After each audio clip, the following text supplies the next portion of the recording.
Did you know that 66% of men lose their hair by age 35? Thing is, when you start to notice hair loss, it's too late. It's easier to keep the hair you have than replace the hair you've lost. Is that hairline slowly starting to move backwards? Bald spots yet? Why don't you do something about it first? You need to visit forhims.com, a one-stop shop for hair loss, skincare, and other issues for men. Thanks to science, baldness can be optional. Hims connects you with real doctors and medical-grade solutions to treat your hair loss. They have well-known generic equivalents to name-brand prescriptions to help you keep your hair.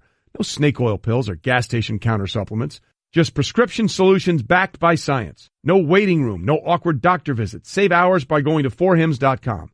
Answer a few quick questions. The doctor will review and give you a prescription, and the products are shipped directly to your door. Order now, and our listeners get a trial month of Hims for just $5 today right now while supplies last. See the website for full details. This would cost hundreds if you went to the doctor or a pharmacy. Go to forhims.com/wingo. That's forhims.com/wingo. forhims.com/wingo.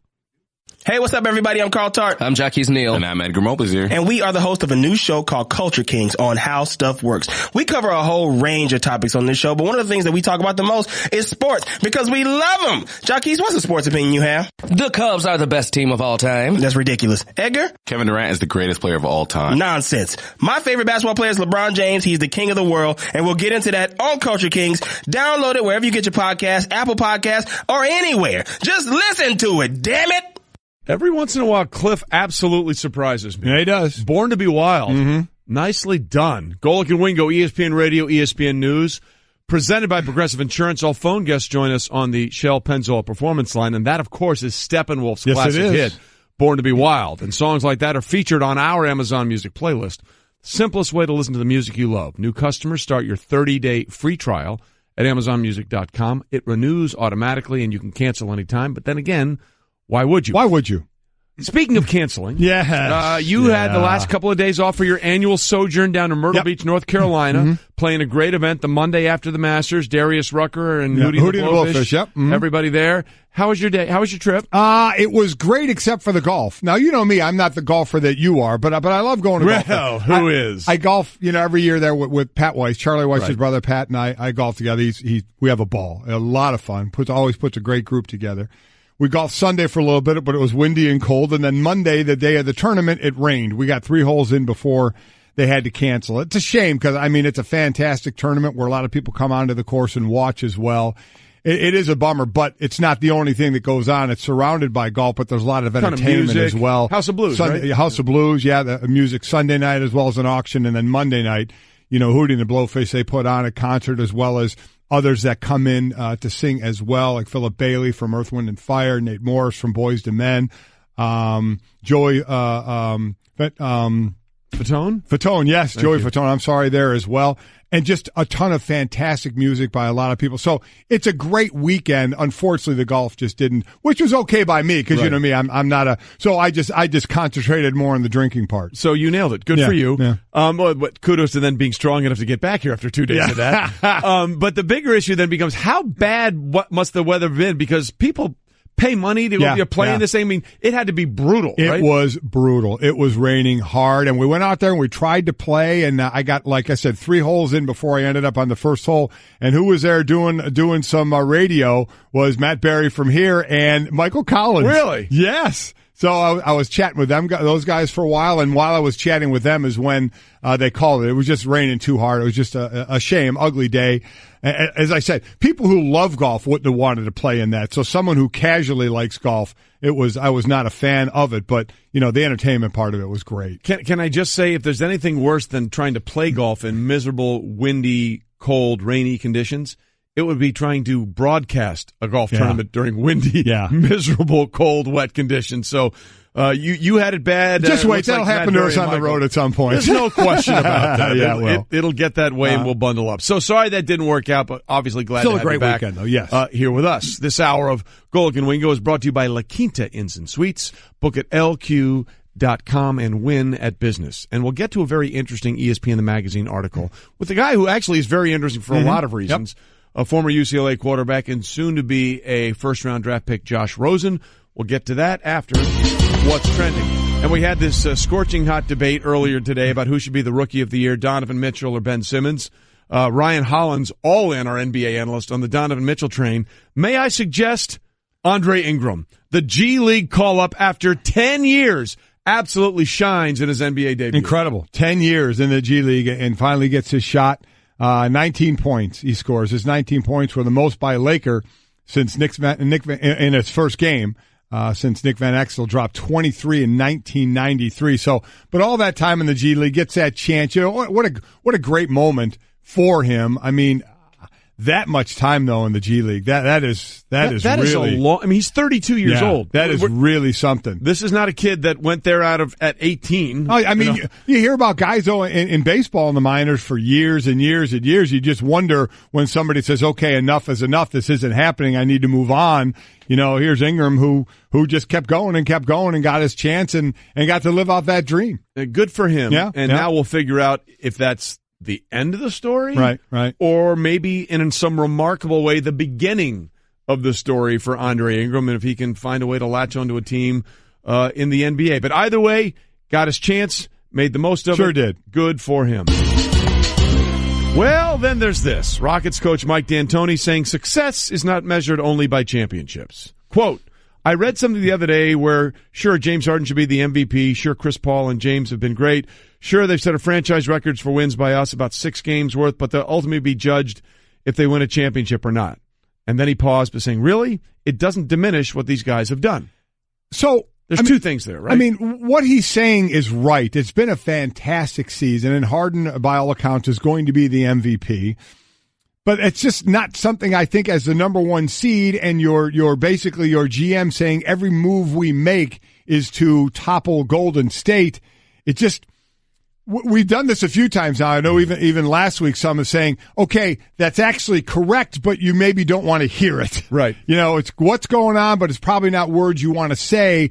That's kind of something you say after you got knocked out of the playoffs if you don't win a championship, not going into the playoffs. So I'm not going to sit here and really crush him and say, how can you say something like that? Of course, if you don't win the championship where you are right now, it is going to be disappointing. But that doesn't take away from what they did accomplish. It was a really good regular season, but a lot with what we said with Golden State. What with that regular season record, you still have that regular season record of 73 wins. How'd that season end? Yeah. How'd that season end? They didn't win the title, so you don't win the title. It's like, oh yeah, we got the record and that's cool and all. We'll remember that. But man, you didn't close that deal out. You didn't seal the deal. Yeah. I think there's two ways to look at this. He's correct because it's an MVP award for the regular season. So if James Harden wins the MVP award, no matter what happens in the postseason, you can't take away from the fact that he was voted the MVP.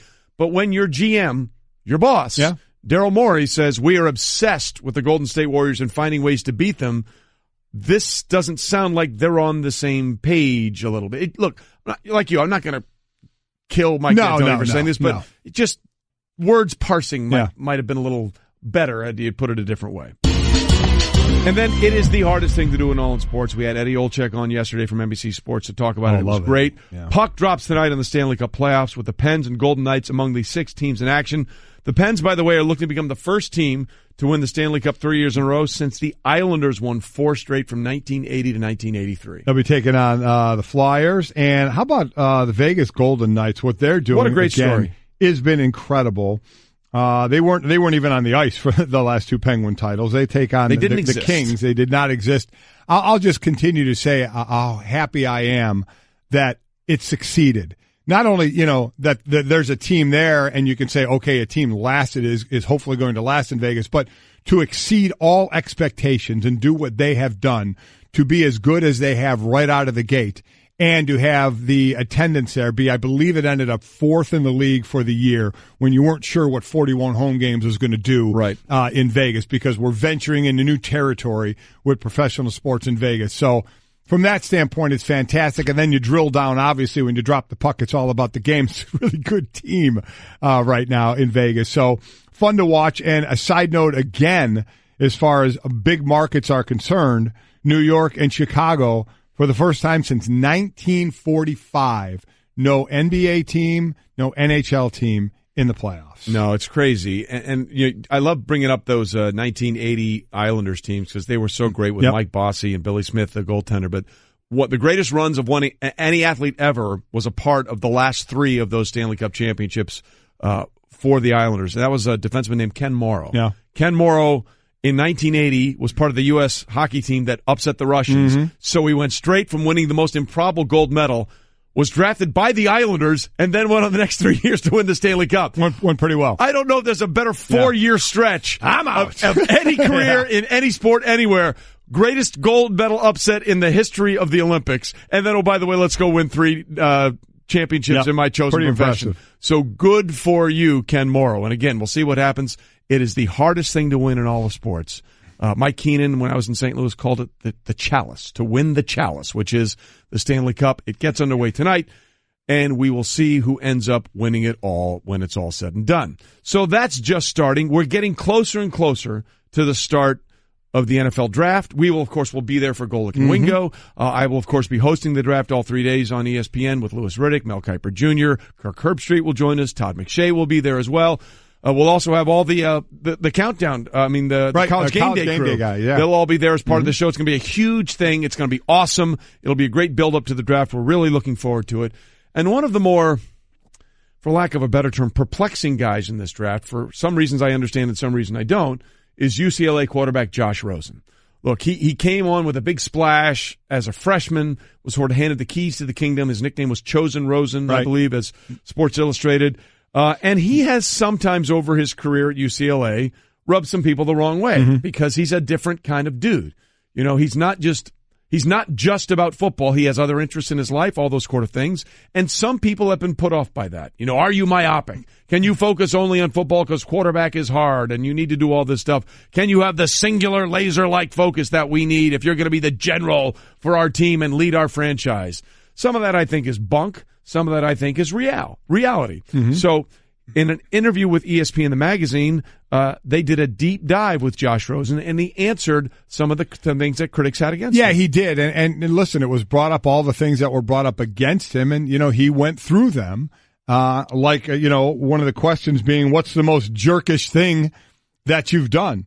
And he said the social media post about Under Armour was pretty, and he used, a word we can't say, and he said in the hot tub. Yeah. Said he shouldn't have done the hot tub and had a girl in the hot tub. He said said the hot tub was one thing, but he said I shouldn't have had a girl in the hot tub in my dorm. That's what he said. Yeah. Of all the things that you can criticize Josh Rosen for, I find that one to be laughable. But it's interesting. How dare? Because he's reading the tea leaves now. He's the one. Yeah, it's exactly right. Because what comes back on him a little bit, and what is another interesting thing? I mean, you talk about his parents and how successful his parents have been, and how proud you would be of your parents of that, right? Yeah. And he had talked about that, and that was used against him. Oh, he comes from, as he said, listen, it's not like we're have all the money in the world, but he said if I didn't have football, I would be just fine. Correct. But bringing up his parents' success, he actually said something I maybe should have kept my mouth shut about, which is ridiculous to have to say. It's agree. ridiculous to not be proud of what your parents have done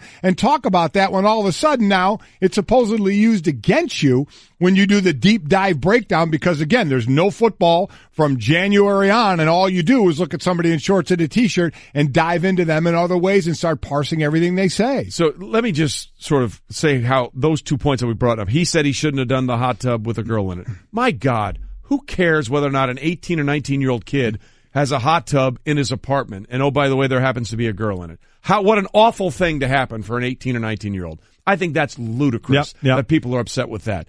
And if people are upset with his family, give me a break, okay? I would be busting I'm proud of my mom and dad. He should be proud of his mom and dad. For those that don't know, his mother is the great-great-granddaughter of Joseph Wharton, who founded the Wharton School of Business, a very prestigious institute at the University of Pennsylvania, an Ivy League school. She's also, by the way, a gold medalist ice dancer and has a very strong career, and she's Ivy League educated. His father is also Ivy League educated. He's an orthopedic surgeon, and he's also a national gold medalist ice dancer. They've accomplished a lot in their lives.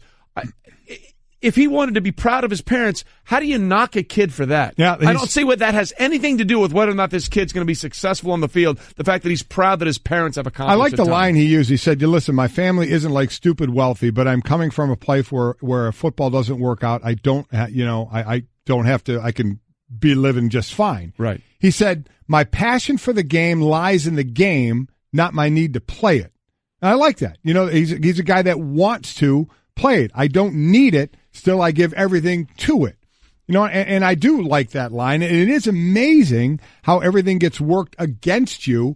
In all honesty, the things that, and they talk about were you liked as a teammate? You know, how were you as a teammate? He's like, go ask my players. Right. They're all right around there.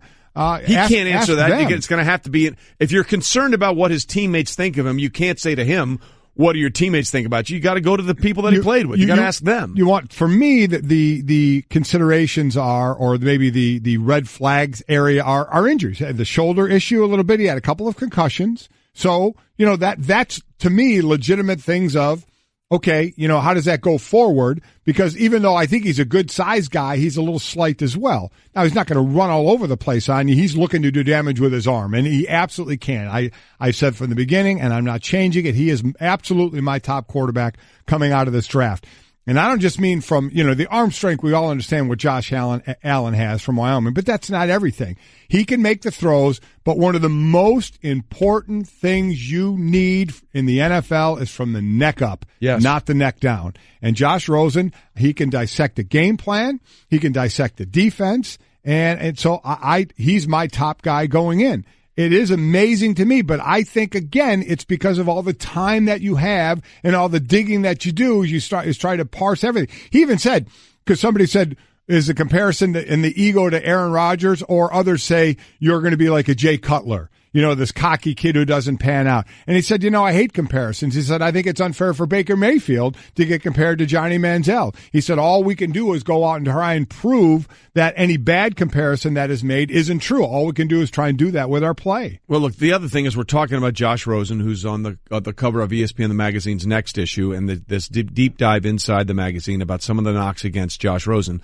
The one thing he admitted is, hey, look, yeah, I was probably a little too cocky when I got there. You know, I was given the keys to the franchise as an 18-year-old, and when that happens, he's not the first, won't be the last. It happens a lot. People think they're a little entitled, and they get a little more than that. And he clearly, let's be honest about this, he clearly rubbed his head coach the wrong way. Yes, without a doubt. Because former UCLA head coach Jim Mora has gone out of his way to try and say nice things about Josh Rosen, with sometimes not really saying nice things about Josh Rosen. And I think that's a very fair criticism of whether or not he felt like he was above some of the coaching staff. Right. I think that's legitimate. But to knock a kid for a post where he had a hot tub in his room, I just think that's so stupid. I mean, that is so trivial, and how that has any comparison to what actually may play out on a football field. Well, you once were in a hot tub in your room with a girl in it. Oh, well, I guess you can't be my quarterback. I mean, how do you get to that A plus B equaling C? It makes no sense to me whatsoever. But there are some other things that he said there that I think are legitimate concerns. He was asked about whether or not he's the best quarterback in this draft. He said, I'm the best quarterback in this draft. A lot of the guys are flashier, but I think I'm the most efficient. Monotonously consistent quarterback in this draft. Rodgers has some flair, but if you watch Tom Brady, Peyton Manning, Drew Brees, there's nothing that explosive, or Johnny Manziel. It's just quarterbacking. So is he doing himself favors and talking about that kind of stuff? Well, that stuff, I don't mind somebody saying, I think I'm the best quarterback in the draft. What else are you going to say? You know, exactly. But adding in, I want to be the winningest quarterback of all time. I want to have the most Super Bowls. Tom Brady, I want to get 6. If Tom Brady gets 6, I want to get 7. I mean, listen, is that the end of the world to me to hear somebody say that? No. Would I rather not hear it? Yes. I'd rather not. You know, and a lot of people are like, oh, there's the old guy on the porch saying, get off my lawn. You know what? In some cases, I get it. You don't want to be that guy. In some cases, it's not bad to be a little old school and not announce how great I'm going to be or how great I want to be. You want to say you're the best quarterback in the draft because of this or because of that. I get it. But to start saying, you know, when you start the winningest quarterback of all time, whatever Brady has, I want one more. A lot of people are going to sit there and say, oh, that's what I want. I want my guy with confidence. Really? I mean, do you have to have that? Look at some of the great quarterbacks we have playing right now. Do they come into the league saying that?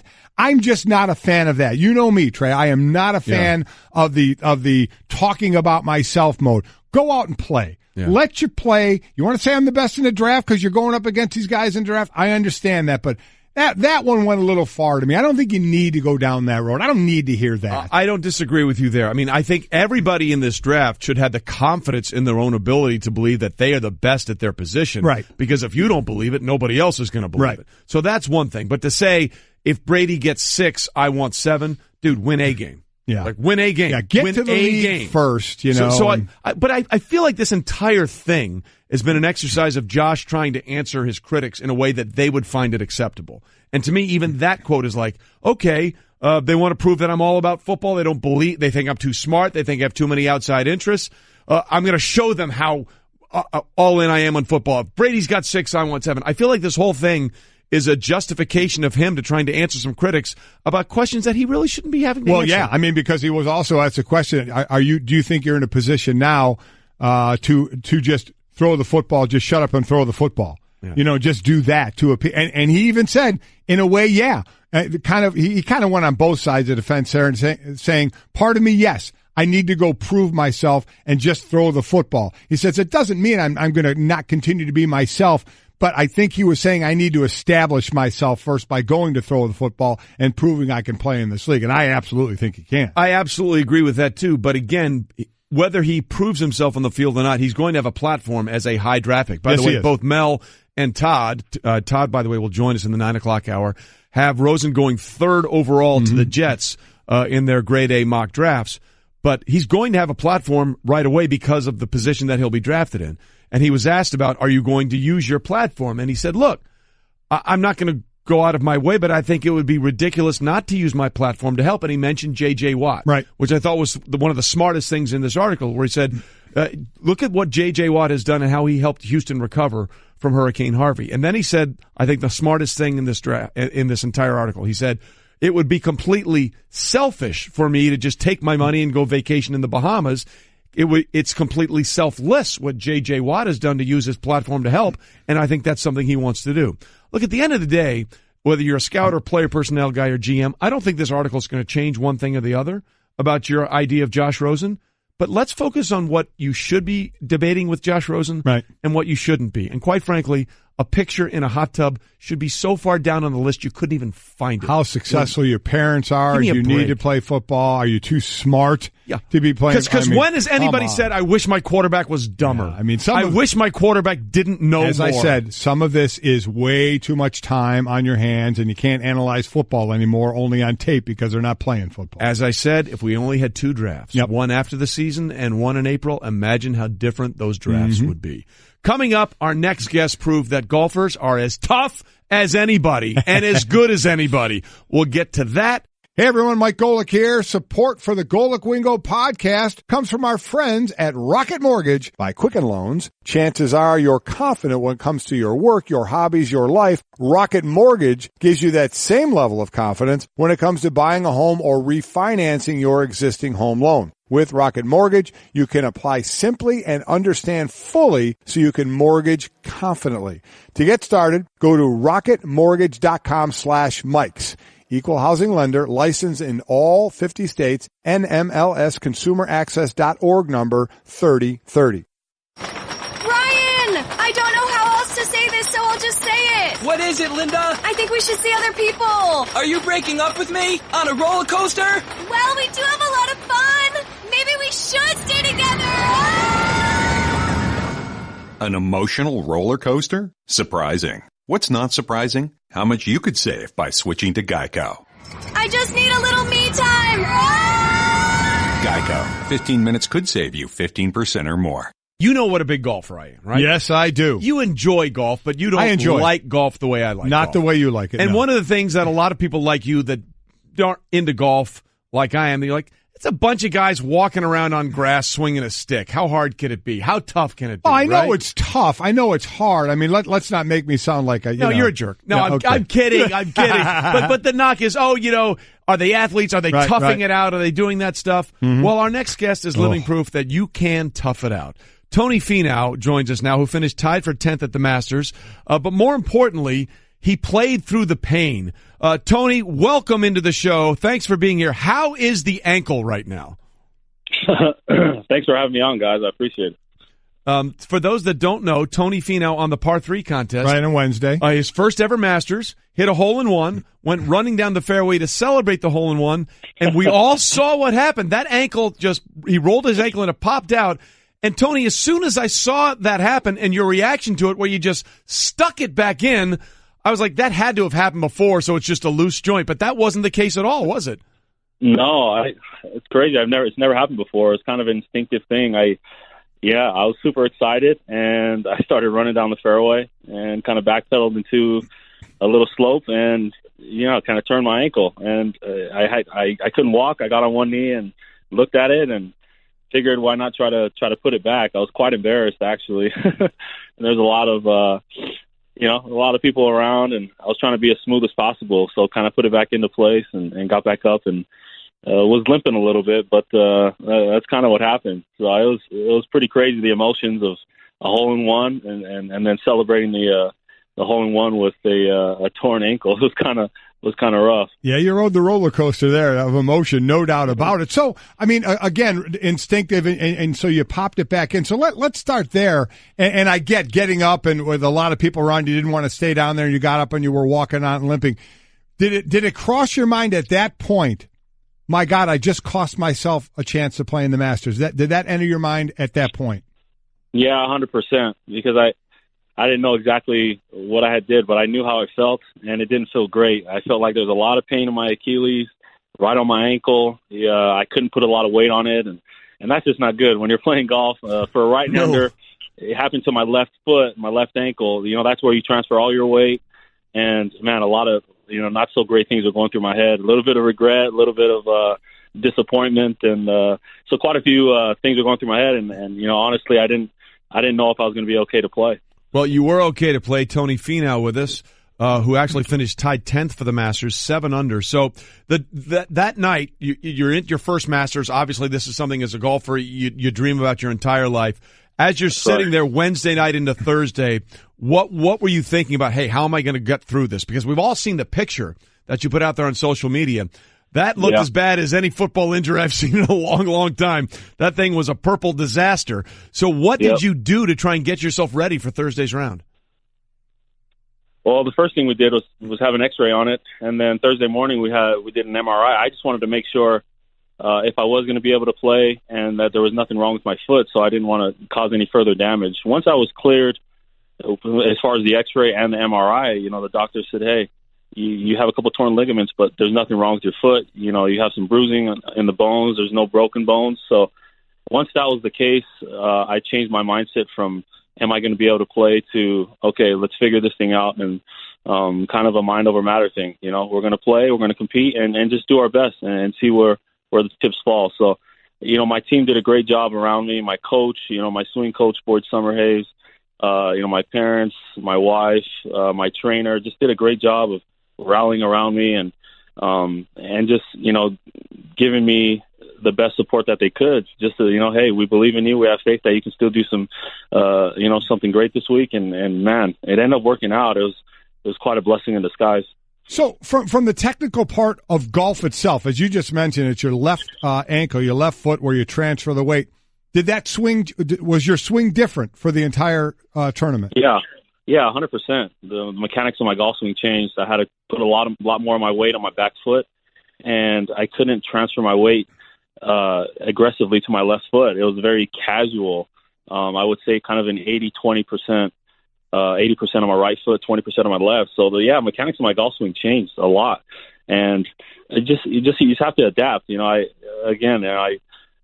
Partly my coach really stepped in and did a great job of helping me with that, and I couldn't put a lot of, my mind wouldn't let me put a lot of pressure on my left foot just with what happened. So my mechanics of my swing changed quite a bit, and I was still able to perform pretty well, which was a lot of fun. Talking to Tony Finau, finished again tied for 10th at the Masters at 7 under on the damaged ankle he hurt on Wednesday.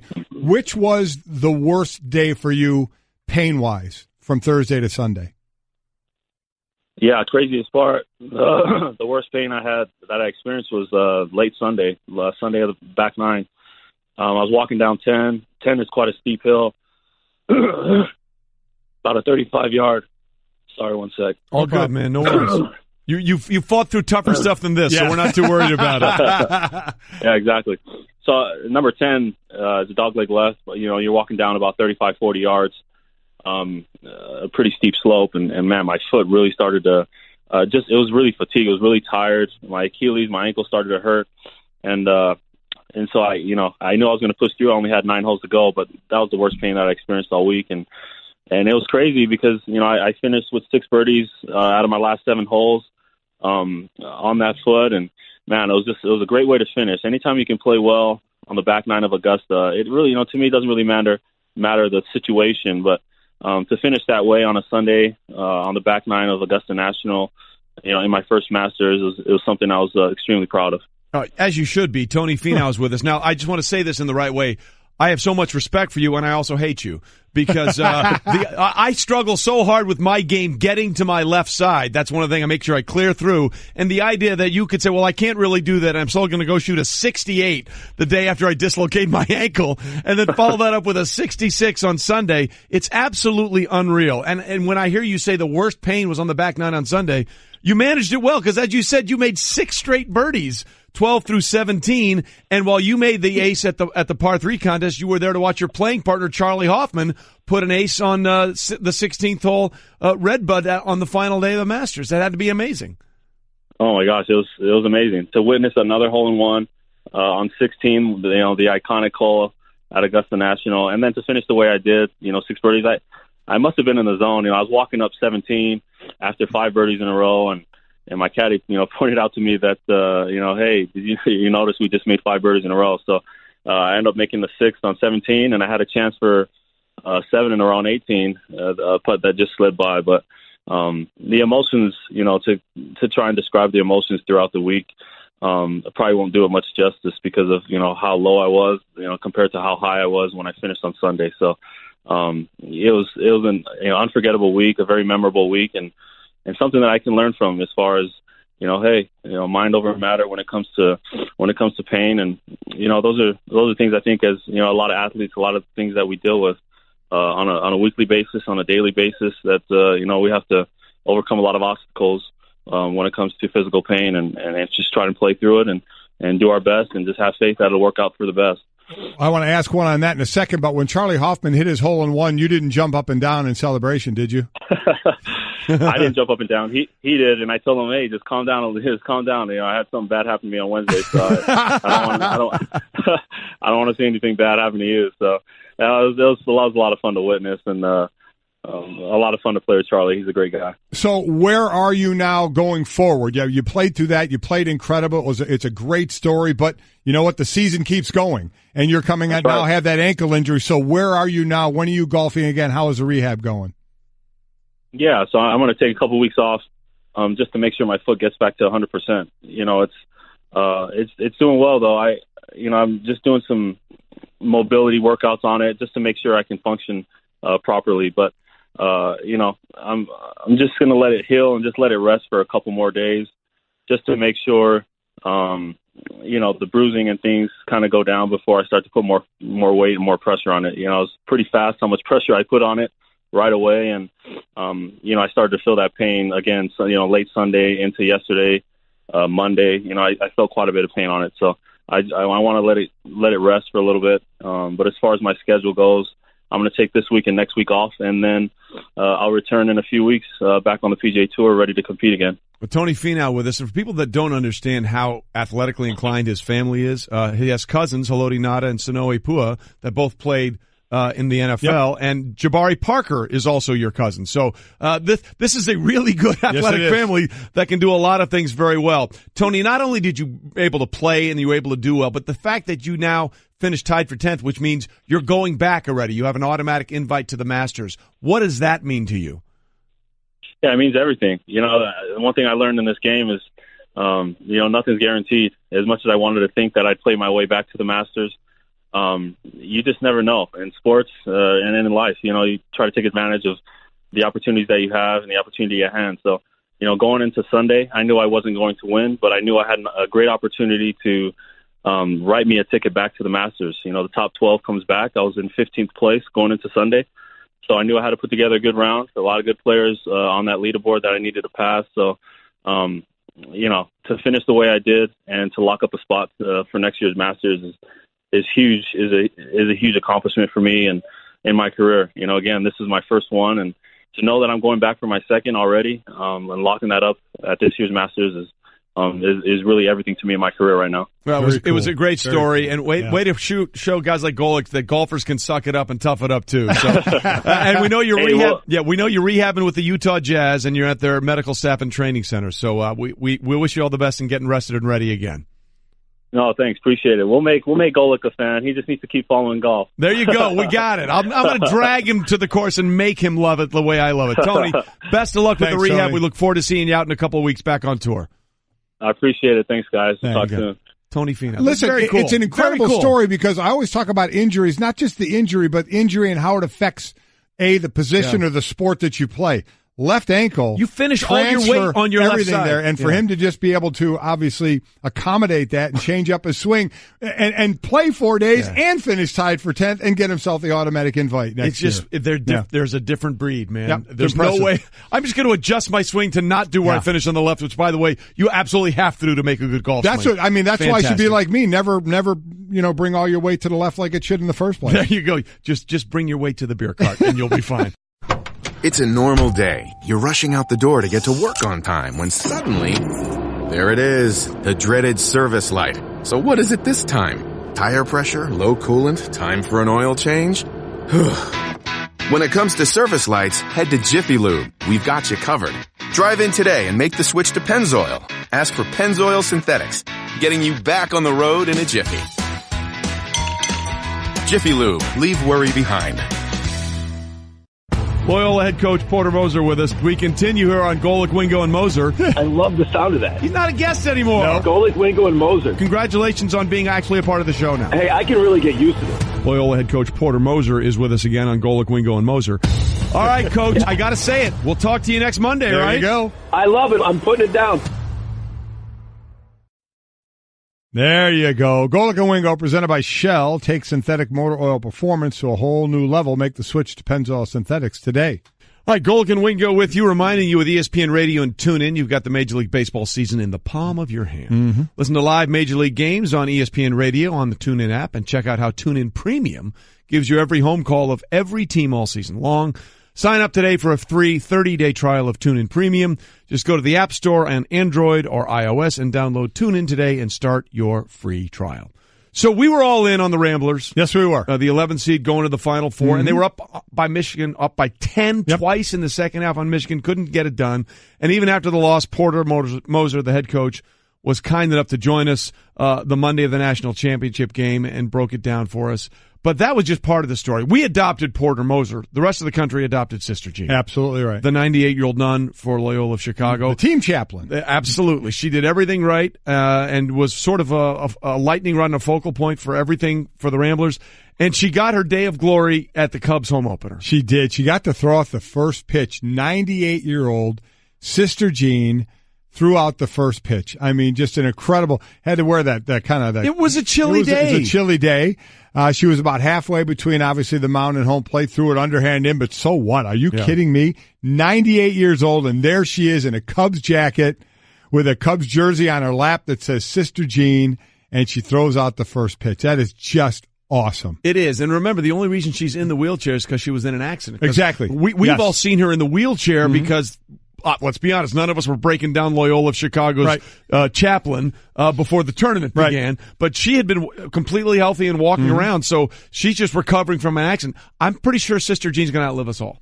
Oh, it's just amazing. She got all the new kicks that she's gotten as well. The great shoes she has. It's Prayer Force One. It's been a fantastic story, not only for the coach and for her, but obviously the players as well, who are the ones on the court actually getting the job done. What a magical ride that they had. It was great, and it was one of the best parts of what was one of the most unusual tournaments we had all time, with obviously a 16 or technically a 68 being the number one overall seed in Virginia and Tony Bennett. So congratulations to Sister Jean, throwing out the first pitch for her beloved Chicago Cubs. Coming up, we've got grade A draft analysis. Todd McShay will be in here to break it down as we inch closer and closer to the NFL draft. Next, you're holding up the line, ma'am. What did you say? You're next in line for the water slide, ma'am. Feet forward and enjoy the ride. Okay, dearie, this does look fun. Whee-oh, you fell melted me. I've melted. The Wicked Witch of the West on a water slide? Surprising. What's not surprising? How much you could save by switching to Geico. See what you've done. Oh! Geico. 15 minutes could save you 15%. Did you know that 66% of men lose their hair by age 35? Thing is, when you start to notice hair loss, it's too late. It's easier to keep the hair you have than replace the hair you've lost. Is that hairline slowly starting to move backwards? Bald spots yet? Why don't you do something about it first? You need to visit 4hims.com, a one-stop shop for hair loss, skin care, and other issues for men. Thanks to science, baldness can be optional. Hims connects you with real doctors and medical-grade solutions to treat your hair loss. They have well-known generic equivalents to name-brand prescriptions to help you keep your hair. No snake oil pills or gas station counter supplements. Just prescription solutions backed by science. No waiting room, no awkward doctor visits. Save hours by going to 4hims.com. Answer a few quick questions. The doctor will review and give you a prescription, and the products are shipped directly to your door. Order now, and our listeners get a trial month of Hims for just $5 today right now while supplies last. See the website for full details. This would cost hundreds if you went to the doctor or a pharmacy. Go to 4hims.com/wingo. That's FORHIMS.com/wingo. 4hims.com/wingo. Hey, what's up, everybody? I'm Carl Tart. I'm Jackie's Neil. And I'm Edgar Mobley's here. And we are the host of a new show called Culture Kings on How Stuff Works. We cover a whole range of topics on this show, but one of the things that we talk about the most is sports because we love them. Jackie, what's the sports opinion you have? The Cubs are the best team of all time. That's ridiculous. Edgar? Kevin Durant is the greatest player of all time. Nonsense. My favorite basketball player is LeBron James. He's the king of the world, and we'll get into that on Culture Kings. Download it wherever you get your podcast, Apple Podcasts, or anywhere. Just listen to it, damn it. We're lucky enough to have guys in the studio like McDreamy. ESPN NFL draft expert Todd McShay will join us and does join us in studio, giving us the Straight Talk brought to you by Straight Talk Wireless, best phones, best networks, no contracts. How are we feeling, big boy? Feel good. How's the eyesight right now? Not good. A little bleary? Not good at all. A lot of tape watching, a lot of computer looking? Sent it to the printer yesterday. All done. Finished? Done. Finished? What kind of feeling does that have to be? 367 evaluations later. Done. Wow, that's got to be got through that hurdle, Yeah, right? that'd be a good feeling. Slept well last night. Except if you ever have it on the computer and like you'd accidentally delete it or something. Don't like even that. wish that on it. I thought about it. Yeah. 367. Okay, before we get into anything, we'll do what's trending in a second. 367, which is maybe the one player that you're most intrigued about on any level, not just for the one player like, wow, this is a really interesting dude. Is there one guy? I think DJ Chark from LSU. Yes. Really interesting guy because we've talked so much about Calvin Ridley and DJ Moore from Maryland and some of the other receivers more well known. Chark had no one to throw him the football. Correct. And he shows up at the Senior Bowl and has a huge week. He runs in the 4.3s at just about 6'3", over 200 pounds. And he's just a good football player who's been lost in the shuffle because he didn't get enough opportunities. But he averaged, I think it was like 17 yards per catch. You got to work with him a little bit, but I think in the right scheme, let him get vertical. He's got a chance as a second-round pick to come in and be a vertical impact player. Where is the spot in the draft where you go from, I need to get in a position to get that player, right, to, let's see where I can steal this player. Let's see how far I can let him drop before I have to take him. I think there are, I'm looking right now, I would say about 19 to 20 legitimate, true first-round draft prospects in this class. So it obviously depends on kind of what you're looking for. Right. But I think what's going to happen is if we have the four quarterbacks go in the top 12, then you see a couple guys like a Derwin James from Florida State. Yes. Or a Minka play every position on defense. Right. He can legitimately play 5-6 different positions for you on the defensive side. Minka Fitzpatrick, very similar in his versatility as a safety, a little bit more of a corner safety, whereas Derwin's a little bit more of an in-the-box guy. But I think players like that, and then the linebackers, Tremaine Edmonds, Roquan Smith, Rashaan Evans from Alabama, these are guys that are going to wind up going, that should be, Smith should be a top 7-8 pick, and he may get pushed down a little bit. I think Tremaine Edmonds could wind up at 13 or 14, and he's probably one of the best 10 players in this draft, and Evans could wind up around 20, and he's probably one of the 15 best players in this draft. So for those, I've been seeing a lot of tweets when people start talking about Derwin James and saying and how well we're talking about him, how versatile he is. I have people asking me, what's the difference of him and Jabril Peppers, who went into the draft, we were like, Well, this guy doesn't have a position. He had his first year in Cleveland. Wasn't a great year. You're still trying to kind of figure out. People are saying, well, what's different about this guy who seems to be able to do all the positions? Jack of all trades, master of none. He's more athletic. And he's more explosive. I would say he has mastered some of those things. I mean, Jabril was sort of an athlete that was sort of around there, but wouldn't you agree that Derwin can play those positions and has shown he can play them at a very high level? Yeah, Peppers was tough. I remember I watched more tape on Jabril Peppers than any other player last year's draft because I covered 5 of Michigan's games and I saw him make big plays, rushing off the edge. You see him return balls for touchdowns, have big plays in the return game. But then you put on the tape and you say, okay, what is he? What does he really do? And he's near the line of scrimmage. He's not all that physical or strong in the box. He's not going to be an edge rusher in the NFL. He's not going to be able to kind of dip around guys. So I thought after last year's draft, I gave him a second-round pick after thinking he was a top 10 pick, just watching the games live and watching him on TV. Whereas Derwin, to me, gives you so many more possibilities with his explosiveness. And I think, too, when you look at his freshman year, he was one of the best players in the country. Yep. He gets injured in 2016. 2017, he comes back. He's still not 100%, and FSU just crumbles. And so this guy for the last 2 years just hasn't been himself. I think you're going to wind up getting the 2015 version, and it's a guy who now has gone through a few seasons and has matured physically. I think he's got a chance to be special, and it won't surprise me at all if he winds up going ahead of Minka Fitzpatrick on draft night. Well, Jalen Ramsey is former teammate at Florida State, just says, look, he's the best guy in the draft. There's no question about it. He's the dude. I mean, he is your alpha guy. Right. Correct. And sets the tone in the locker room. You're getting an instant leader. Todd McShay with us, of course, as we're breaking down the draft, the First Draft podcast with new episodes weekly on the ESPN app and the Apple podcast. One of the things I love about the draft, and just to throw some of this out there, we're going to talk about a tackling machine who's also a turkey farmer and a Nordic Fest dancer. We're going to talk about a guard who may go very high, who was also a number 1 tennis player. We got a defensive end who plays 9 instruments. Story time's already building up. We got a lot of really good stuff. Uncle Wingo. We got some really good stuff. That smoking jacket on. But to your point about DJ Chark, by the way, very hard to say J and Ch together. Yeah. DJ Chark averaged just under 22 yards per catch this season. Best in FBS among guys to have at least 35 catches. So he is a big play waiting to happen. You're right. The quarterback was the issue with him. Speaking of quarterbacks, we have your grade A draft. And again, the idea of the grade A draft is you would give every team an A if they drafted this player, right? Right. Okay. In theory, yeah. I'm choosing for all 32 teams. It's a Kuiper stunt. Yes. He just can't do enough of these mock drafts. Yeah, so we're up to 8 of them a year. Yes, and he's got his top 100 projection, which is sort of the same thing. So it's basically the same thing. And what we've got that I noticed right away is while you have discrepancy at the top of the draft, you both have Josh Rosen now going 3rd overall to the Jets. What made you think that was the right move? It's interesting. I think, first of all, the closer we get to the draft, the more buzz I'm hearing about Cleveland liking Josh Allen. But I also don't know where that information's coming from. Can you believe it? Because everyone, we're in lying season. Yeah, we're in lying season, and everyone says that John Dorsey, everyone who's worked with him, says he locks himself basically in a bunker, and not many people in that organization are going to know until very close to the draft what they actually are going to do.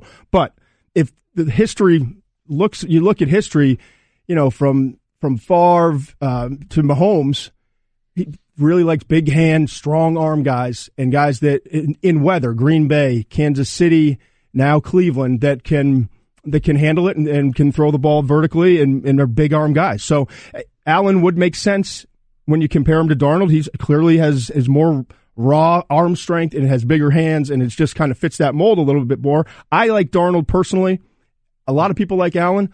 A lot of people like Baker Mayfield as the number 1 quarterback, and some people like Josh Rosen. So it's kind of the fun part of it. Mm-hmm. I can talk to a friend in the league tonight, and he'll say Allen, and then talk to another friend that I respect, and he'll say Rosen, and then Darnold, and so on and so forth. So anyway, to get back to your point, I went with Darnold 1. In this case, I just think Rosen fits the Jets what they're looking for, but it certainly could be Allen. And if it is Allen 1, I hear that the Giants could possibly go Sam Darnold number 2 with that pick. So it'll be interesting to see how it plays out. I mean, they could go 1, 2, 3, or all of a sudden we could have a case where Darnold or Allen goes 1, Darnold or Allen or Rosen goes 3, but then Cleveland's not going to take a quarterback at 4. Denver could pass on quarterback, and then now you're sitting there at 6, 7, 8, 9, and 10 all have quarterbacks in Indianapolis, Tampa Bay, Chicago, San Fran, Oakland. When is Buffalo in that scenario going to pull the trigger? When is Miami going to try to pull the trigger? They're in the same division. It's really interesting with 3 teams in the AFC East, all looking to get quarterbacks potentially this year. Where's the movement going to come? The Jets are already the first to make the move in the poker game. Yeah, you're right. If it gets by Denver at 5 without a quarterback, then it is going to, unless those teams move up to it. You seem to, in your draft, and it's more the philosophical way of what the Giants are going to do. Quarterback of the future or defense, you think if it's defense, it's Chubb, the pass rusher. I would think so. And I'm just going off of kind of history and experience of it. To me, the most important position outside of quarterback now is pass rusher. I mean, look at the teams who have had success recently, whether it's Denver, the Giants when they had all those defensive line. You could even go back to the Ravens of old, but even recently Atlanta gets to the Super Bowl, and because they probably ran out of them, they didn't win the Super Bowl. But Philadelphia, the defensive front they've gotten, Jacksonville Jaguars with Blake Bortles at quarterback is still playing in an AFC championship game because they are loaded in terms of pass rushers and that defense. So to me, when you have a draft with one legitimate stud at defensive end and a guy who's ready. This isn't a Jadeveon Clowney, explosive athlete who needs work. This isn't a Myles Garrett. This is a guy who has very good tools, but also is polished. He's ready to play, and he loves the game. Look, he's interesting on a lot of levels. And I with you. I think Denver, as we're talking with Todd McShay here, NFL draft expert, brought to you by ZipRecruiter, by the way. Smartest way to hire and the smartest way to figure out the draft is to listen to Todd and Mel as we break this stuff down. Look, the idea of Denver taking a quarterback, I think, would just suggest that John Elway doesn't have a plan when it comes to quarterbacks. I mean, I understand they want to get something long-term for the future, but you just signed Case Keenum, who's only 30 years old. You have to believe he's got 2 or 3 more years left in you. And if you're looking at that team as it's presently constructed, they still have a chance in their championship window to win now, to get back there. And if they could get a guy like Bradley Chubb to go off the other side of Von Miller, I think if Chubb's there at 5, they have to take him. I would run in the card if I was Denver. And here's the other thing I was thinking about too. If you're Denver and you're sitting at 5, everyone's kind of waiting to see on Denver. They're the team in the top 5 that we're not sure of. Well, I guess the Giants are too. But at 5, like I said, from 6 to 10, no team's taking a quarterback. What if you're Denver and you say, you know what? Chubb went number 2. A couple quarterbacks are off the board. We liked one guy, but he's gone. Let's try to move back. Let's open up the bidding to Miami and to Buffalo and to maybe Arizona at 15, the Ravens at 16, the Chargers at 17. Hey, we're open for business. Maybe 5 becomes the spot. Denver moves back. They have offensive line needs. They could use upgrade at cornerback, pass rusher. So to me, Denver's an intriguing team. If they've decided internally, we don't need a quarterback, that could be a spot where you see one of those teams go up and get their guy if he's still available. So Rob, sorry, real quick, let me ask you this. If you're trying to construct the team that you think can get Denver back to compete for in the AFC Championship game, what would be more important, getting a guy like Bradley Chubb or maybe even going a guy like Quentin Nelson? You mentioned that line. You put Garrett Bowles and Quentin Nelson next to each other on one side of the ball, solves a lot of problems. Yeah, it does. But what if I'm now picking at 12 and 22 because I made a deal with Buffalo. Right. And now I can get Will Hernandez, who's not quite as good as Nelson, but he's a darn good offensive lineman. Out at the plug and play starter. He was awesome, and he was awesome at the Senior Bowl too. And then at 22, go get a cornerback like a Josh Jackson or a Mike Hughes from Central Florida. Ooh, Mike Hughes. Now we've taken care of 2 needs with that 1 pick. Granted, he's not Nelson, but am I losing that much at the guard position? I don't know. I just think it would be an interesting move given their needs. This is where, again, it comes down to grades. And if Hernandez's grade is close to Nelson, you think, okay, I'm not losing much. I'm going to go do it. Interesting. At quarterback position, obviously, takes the headliner here. Very interesting. Your first round, you have 4. The 4 that are up there: Darnold, Rosen, Baker Mayfield, Lamar Jackson. You have going 29 to Jacksonville. You don't have the 5th quarterback, Mason Rudolph, going until the 3rd round to Arizona. I've got 5 in the first and then the 6th, right? Yeah, with 5 in the first round with Darnold, Rosen, 5. Yeah. I'm sorry, 5, Yep. And then 6 Mason Rudolph. Very interesting. Who you have after that? Going to the New England Patriots in the 3rd round. First Spider quarterback drafted since 1975. Go ahead and explain it to some people out there who this guy is. Richmond Spider would be the first Spider quarterback drafted since 1975. What makes him available there and why? Just real quickly for people that don't know, Todd McShay was also a Richmond Spider quarterback. So. And this guy's a little bit better.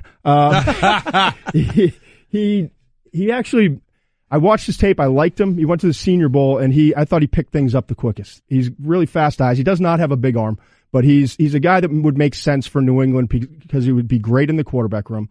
He really is intelligent. He understands the game. He's really a winner. I mean, he brought them to the FCS playoffs twice.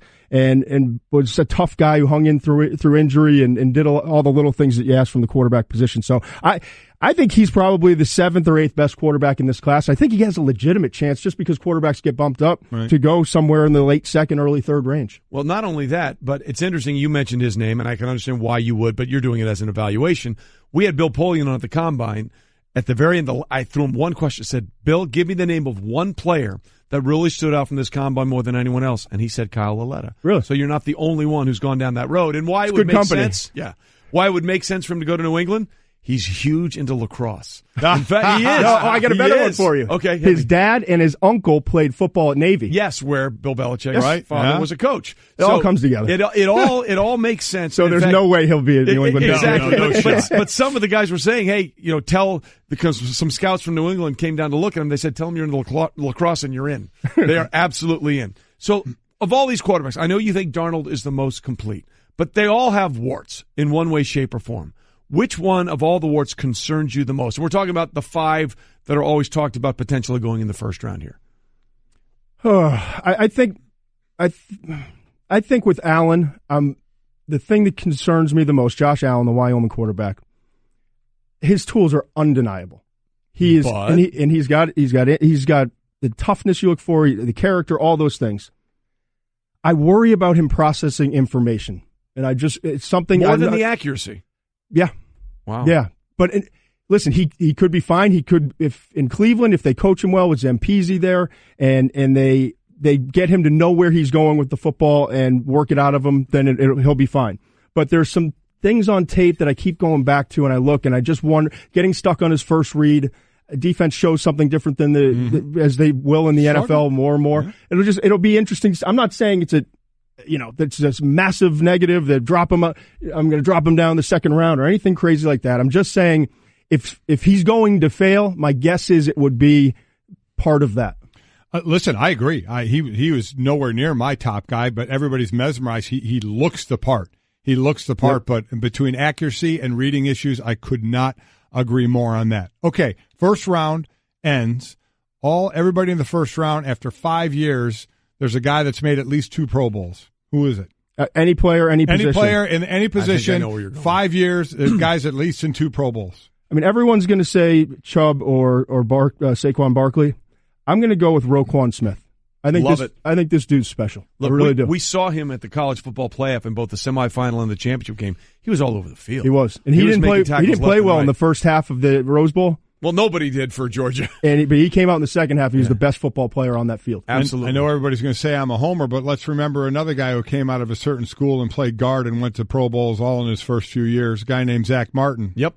Quentin Nelson. Well. Yeah. Quentin Nelson has the possibility You were basically to do that wanting as well. him to say Quentin Nelson. I thought right? you might go that way, but that's okay. I have a hard time finding a negative in his game. Yeah. I really do. What, Nelson? Yeah. He has the best tape of anybody. Yeah, and he won't be able to do that at the next level. But it is I mean, tape. if you just want someone to watch tape, if you like total human dominance and want to see people just abuse other humans, put in a tape. So there are going to be a lot of guys that he played against come draft day that are going to shield their eyes because one thing you don't want to be on is somebody's draft day tape.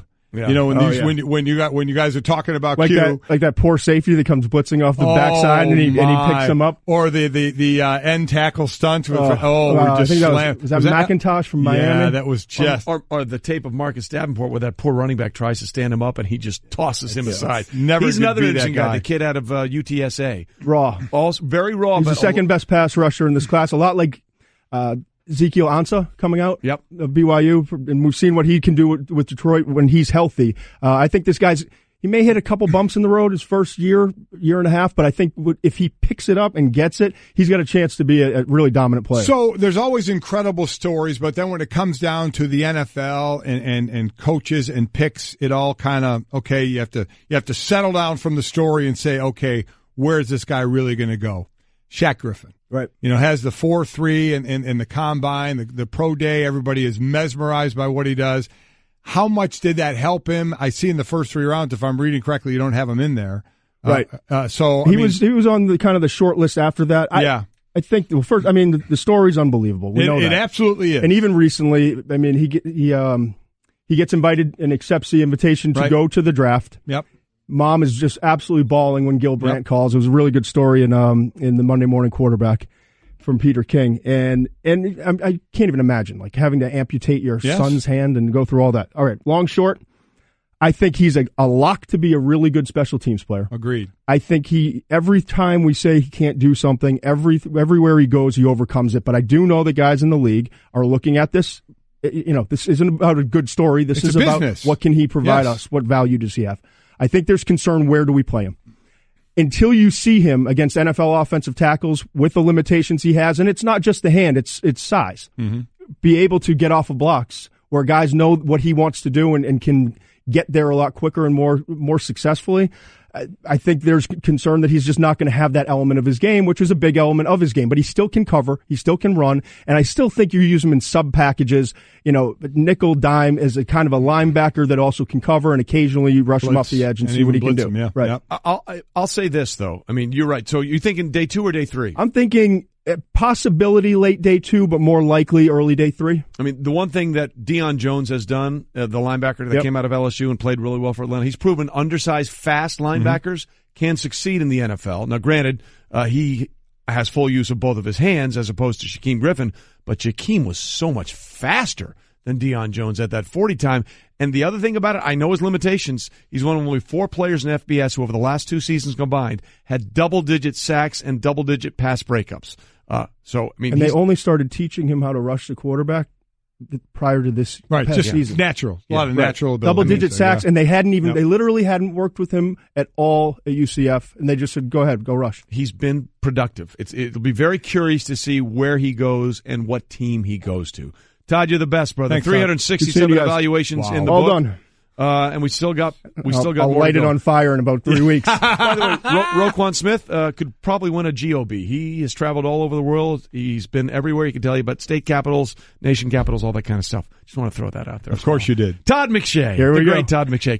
Hey everyone, Mike Golic here. Support for the Golic Wingo podcast comes from our friends at Rocket Mortgage by Quicken Loans. Chances are you're confident when it comes to your work, your hobbies, your life. Rocket Mortgage gives you that same level of confidence when it comes to buying a home or refinancing your existing home loan. Rocket Mortgage is simple, allowing you to fully understand all the details and be confident you're getting the right mortgage for you. To get started, go to rocketmortgage.com/Mikes. Equal housing lender, licensed in all 50 states, NMLS, consumeraccess.org number 3030.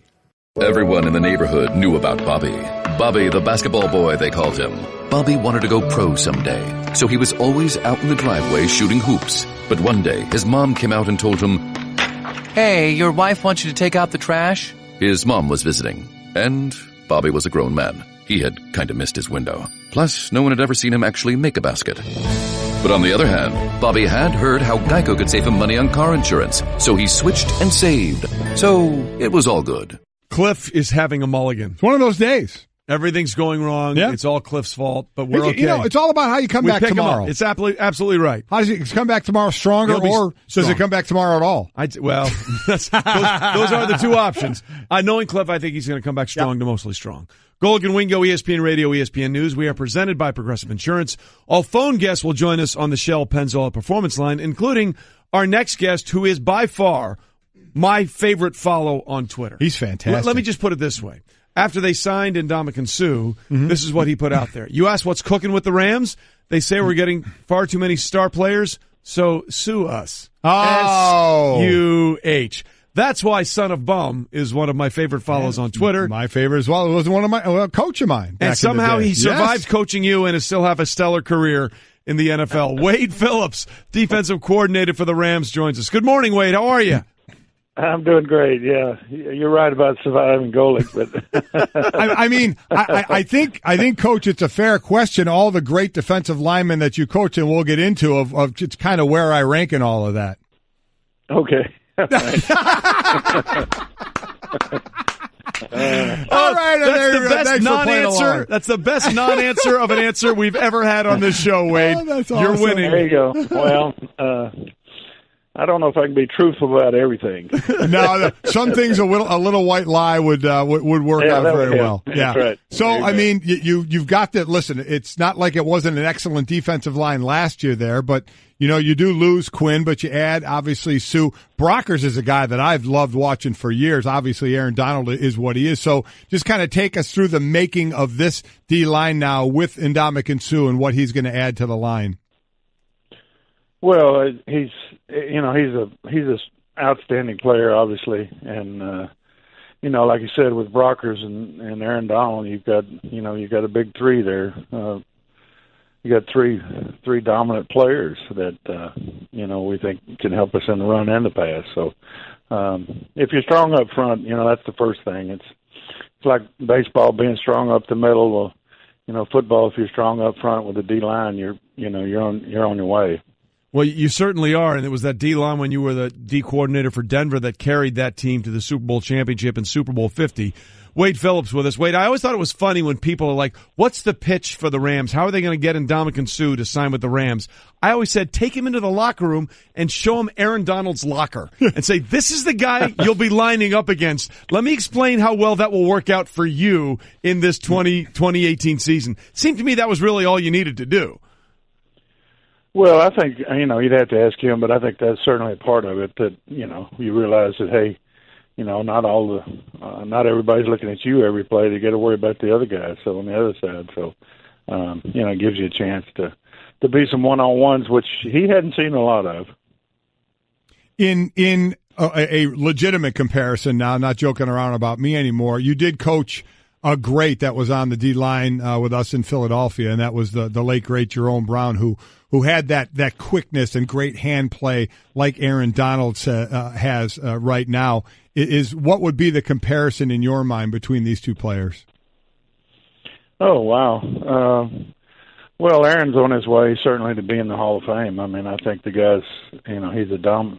I was lucky to have the guys I had. Obviously, Reggie was with that group, Bruce Smith after that, but and J.J. Watt lately, and Von Miller, and on. But he's got unique talent that you just don't find, every maybe 10 years. So Aaron's a special player, and he's great. Like all those guys I talked about, and Jerome.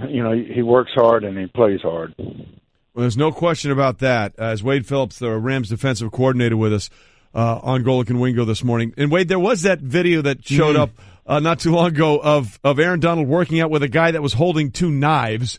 Obviously, those were rubber knives; they weren't real knives. But what I thought was most interesting about that video of him working out, that the guy was holding the knives had the pads on him, not Aaron Donald. I mean, that's what it's like to be hit by Aaron Donald. The guy holding the knives had to have the pads while Aaron was going full throttle.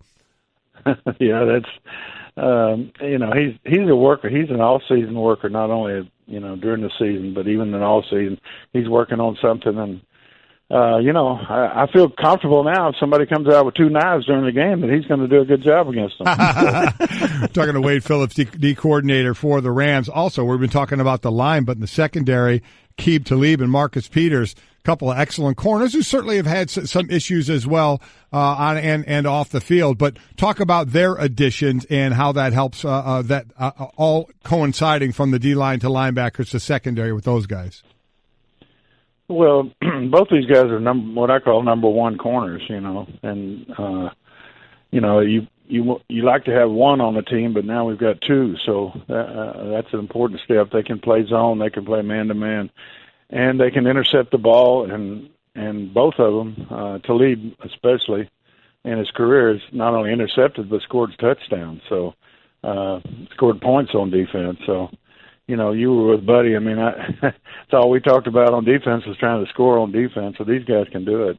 Well, we've certainly seen that from Aqib Talib over the years. And again, people would say that he's one of the more combustible guys out there. You have Marcus Peters in there as well. How are you going to keep them at a fever pitch without having them go too far with the emotional meter? Yeah, I mean they're so passionate. You know that about them. But they're grown men. We talk to them and say, hey, this is what we expect, and this is our standard. Sean does a tremendous job of that with the team overall, and then defensively we follow up by reinforcing those things, and it's still talking. It's still individuals. I mean, you coach them and you talk to them, and I feel like that they respect what I say, and we'll try to work in the right direction. Well, one thing that'll help you is that Michael Crabtree's no longer in your division, so he's not going to be yanking the chain off Crabtree one more time. And you guys don't play the Ravens this year, there you go. So you got that not to worry about.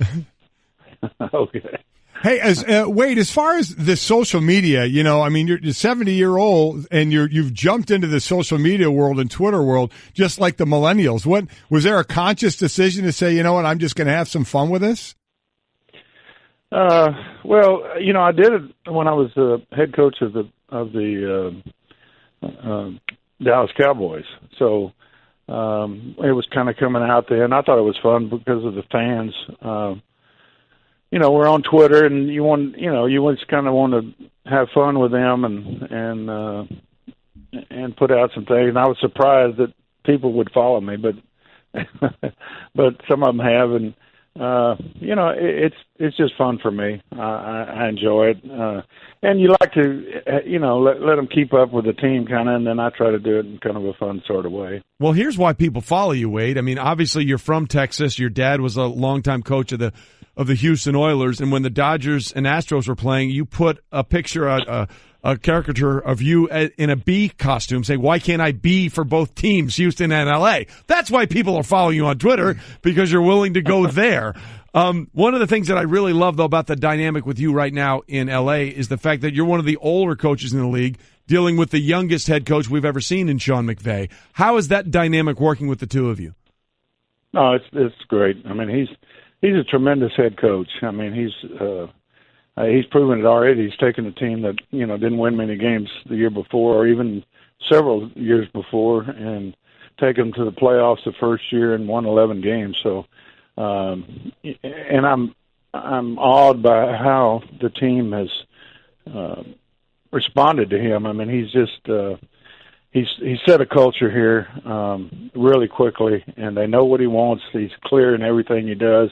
It's a clear and constant message, and exactly what to do and really what it takes. And I can't be more impressed with the head coach. And I've been with a lot of great head coaches. Well, Coach, we appreciate the time this morning, and enjoy those nice, shiny new toys that you have to play with this year in what looks like a team that is really, really on the rise. So best of luck, and we'll talk to you during the season. Yeah, if we just had a Golic, we that might be the cherry on top. Can't have everything, Coach. Sorry, you know what I mean? It's got to live without it. He'll come there to cut the tape off Aaron Donald after every game. Thanks, Coach. All right. Let's go White Sox. Devin, explain to us again why you decided to become a White Sox fan. Great farm system. Because of their farm system. Yeah. And you gave us the name of one player. What was that guy's Eloy Jimenez. What position? He's a pitcher. Live arm. Yes, Brett, what do you have for us? Eloy Jimenez is an outfielder. He didn't even know what position he was. Chicago is proud of you.